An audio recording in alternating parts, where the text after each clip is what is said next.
To the world, Catherine Zeta-Jones is the picture of Hollywood glamour and Oscar-winning star with what looks like a fairy tale marriage to a Hollywood legend. Her name brings to mind fiery performances, red carpet perfection, and a life filled with the kind of success most people only dream of. From the moment she swashbuckled her way into our hearts in The Mask of Zorro, she's been a symbol of strength, talent, and unshakable confidence.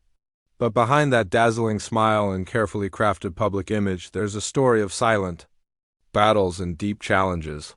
It's a story the flashbulbs don't capture, and it's far more complex than any movie script. At 55, the actress is navigating a difficult chapter, a perfect storm of challenges that have been brewing for years. She's not only grappling with her ongoing battle with bipolar disorder, but also the quiet loneliness of an empty nest now that her children are grown. Add to this the reported strain in a marriage that has weathered incredible turmoil, with a dynamic that some insiders suggest has shifted. This is the heartbreaking, untold story of the woman behind the iconic story of resilience against relentless pressure, and the quiet tragedy of a star trying to find her own light in the shadows of a life that looks perfect from the outside.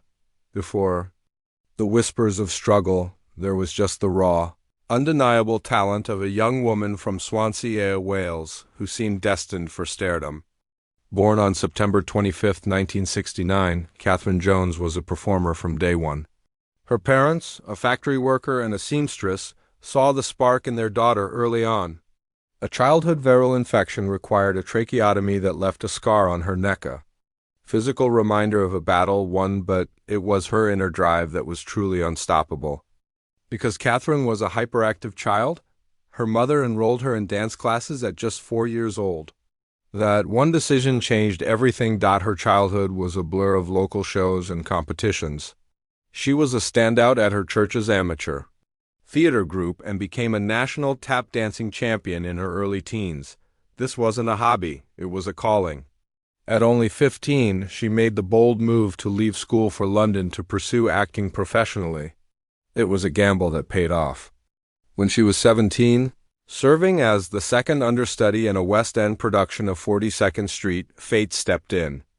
When both the lead and the first understudy couldn't perform, Catherine was shoved into the spotlight. She didn't just fill the role, she owned it. The producer was so impressed he gave her the lead for the rest of the show's run. A star hadn't just been born. She had forced her way onto the stage. Her UK breakthrough came with the beloved TV series The Darling Buds of May. As the charming Mariette Larkin, she became a household name. But with that fame came a downside: typecasting. Frustrated at being seen as just the token pretty girl, Zeta-Jones set her sights on a bigger stage where she could prove herself. Hollywood, moving to Los Angeles, she initially struggled to break into the industry. She took roles in TV movies, including a 1996 miniseries about the Titanic. That performance caught the eye of one of Hollywood's most powerful people, Steven Spielberg. He saw the fire that British audiences already loved and recommended her for the lead in his upcoming production. The Mask of Zorro, the 1998 film, was her grand entrance onto the world stage. Playing the fiery Elena Montero opposite Antonio Banderas and Anthony Hopkins, Zeta-Jones was a revelation. She wasn't just a love interest. She was a force of nature, matching her co-stars in wit, charm, and sword-fighting skill. The film made her a true Hollywood star. This was the start of her golden age. She followed Zorro with the heist film Entrapment in 1999, holding her own against the legendary Sean Connery. But in 2000, she proved her dramatic chops in Steven Soderbergh's acclaimed film Traffic. Her portrayal of a pregnant woman who discovers her husband is a drug lord was powerful and nuanced. Earning her a Golden Globe nomination, her star only continued to rise. She starred in comedies like Intolerable Cruelty and another Soderbergh hit, Ocean's 12. But the peak of her career came in 2002 with the musical Chicago. Drawing on her theater roots, her performance as the murderous vaudevillian Velma Kelly was iconic. The role won her an Academy Award for Best Supporting Actress. In her acceptance speech, pregnant with her daughter Carrie's, she was the picture of triumph. She had it all: critical acclaim, commercial success, and a personal life that seemed just as perfect. She had built a glamorous facade, but as she would soon learn, the brightest lights often cast the darkest shadows. While Catherine Zeta-Jones was conquering Hollywood, her personal life became a global obsession. In 1998, at the Deauville Film Festival, she met Michael Douglas, a titan of the industry 25 years her senior. Douglas was instantly captivated. Their first meeting became Hollywood legend when he audaciously told her, "I want to father your children." That bold line sparked a connection that would soon dominate headlines. Their relationship moved fast, and the public was fascinated. The 25-year age gap was a constant source of skepticism, but the couple seemed unbothered, always projecting an image of unshakable love. They married in a lavish ceremony in New York in November 2000, the birth of their son, Dylan, that same year, and their daughter, Carries, in 2003, seemed to complete their fairy tale story. For years, they presented a united front that defied the cynics, but behind the scenes, their perfect life was about to be rocked by a series of crises that would test their bond in unimaginable ways. The first ordeal thrust their private lives into a world of fear. Between 2003 and 2004, Catherine was targeted by a stalker, a woman named Donnette who was described as infatuated with Michael Douglas, sent a series of violent and threatening letters. The letters were horrifying, with one vowing to slice her up like meat on a bone and feed her to the dogs. The threats were sent to their acquaintances, including Douglas's elderly father, Kirk Douglas. The experience left Catherine emotionally shattered. The constant fear took a massive toll. Douglas later testified in court that his wife showed all the signs of having a nervous breakdown. He recalled her calling him from a hotel room while filming Ocean's 12, hysterical after receiving menacing phone calls. In a letter read to the court, Zeta-Jones addressed her tormentor directly. "You have profoundly affected me in how I conduct my life. Your actions will be with me the rest of my life, how I will be constantly observing, looking over my shoulder." Knight was sentenced to 3 years in prison, but the emotional scars would remain. The sense of security they once had was gone, replaced by a constant, gnawing anxiety. The trauma of the stalking incident had barely faded when, in 2010, the Douglas family was hit with devastating news. Michael Douglas was diagnosed with stage 4 throat cancer. The diagnosis was public, and it immediately put their family under an intense, unforgiving spotlight. Douglas, always a fighter, faced it head-on with grueling chemotherapy and radiation. Catherine immediately stepped into the role of primary caregiver.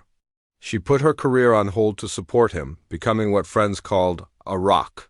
She maintained a brave face for the world, but beneath the surface, the immense stress was taking a profound, invisible toll.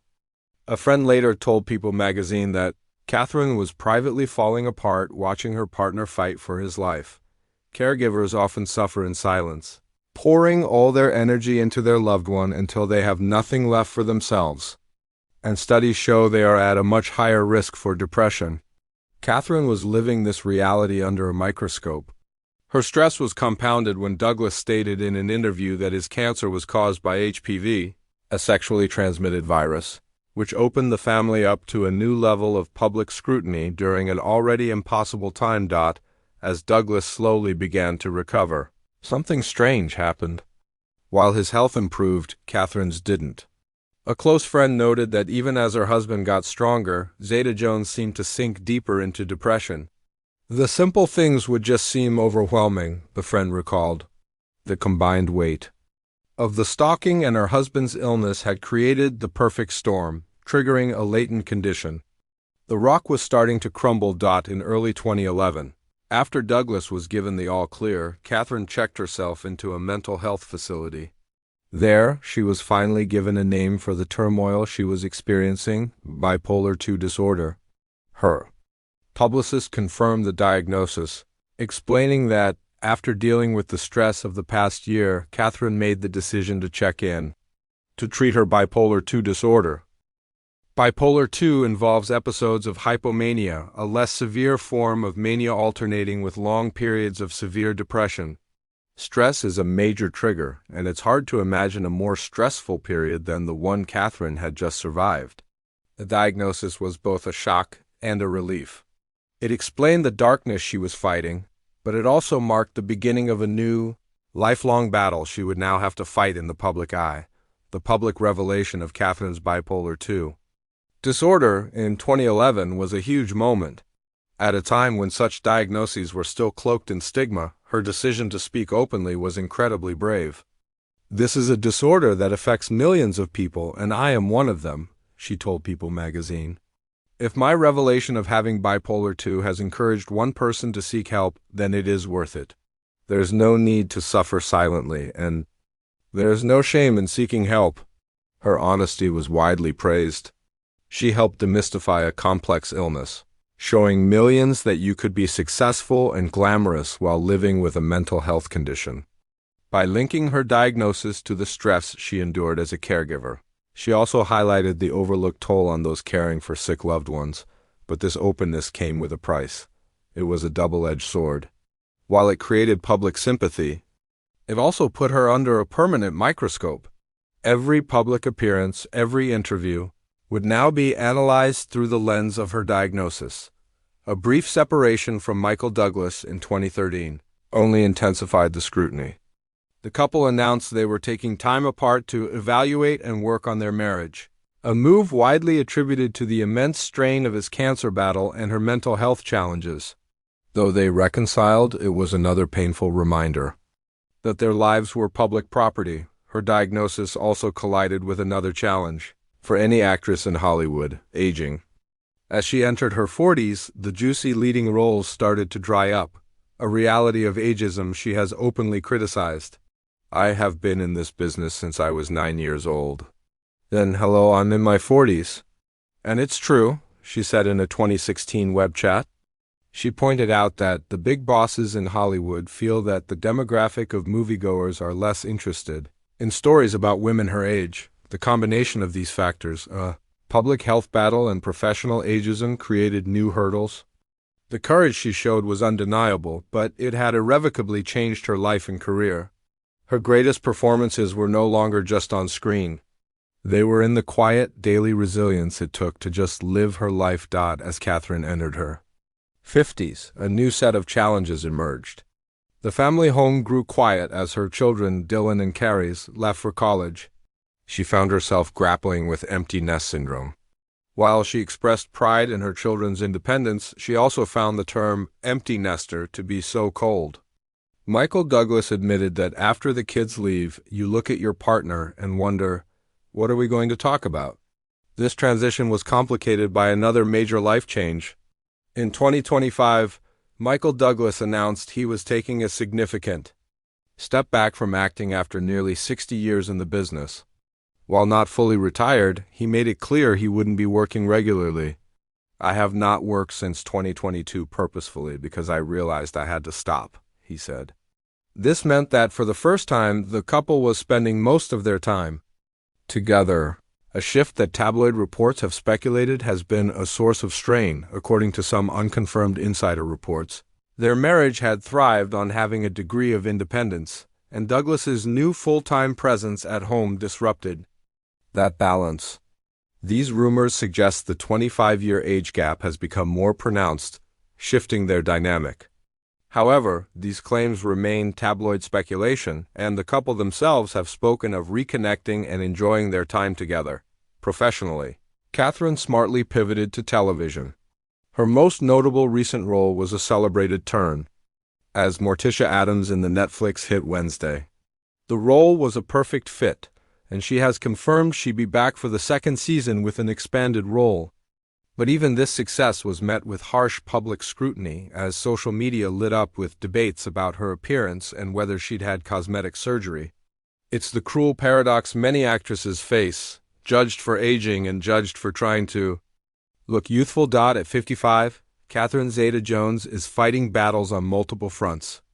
She's managing her bipolar II disorder, adjusting to an empty nest, and navigating a marriage in a new phase, all while pursuing her craft in an industry often unkind to women her age and enduring the relentless glare of public judgment. The glamorous facade remains, but the reality behind it is one of profound and heartbreaking complexity, the life of Catherine. Zeta-Jones is a powerful reminder that the stories we see on screen are rarely the whole picture. Behind the Oscar, the glamour, and the romance is a story of incredible human struggle and extraordinary resilience. For decades, she's been a symbol of strength. But her real strength isn't in her iconic roles, it's in the quiet, unseen battles. She fights every day, she stared down a terrifying stalker, supported her husband through a life-threatening illness, and bravely shared her bipolar II diagnosis, helping to break the stigma around mental health.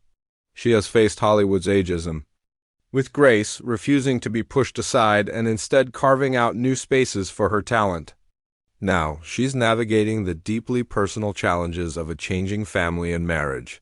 A phase of life that's tough for anyone, let alone under the constant, unforgiving gaze of the public. Her story isn't just a tragedy. It's a testament to the strength of the human spirit. It's the story of a woman who has been dealt more than her fair share of hardship, but continues to stand tall, to work, and to live with a courage that is truly inspiring.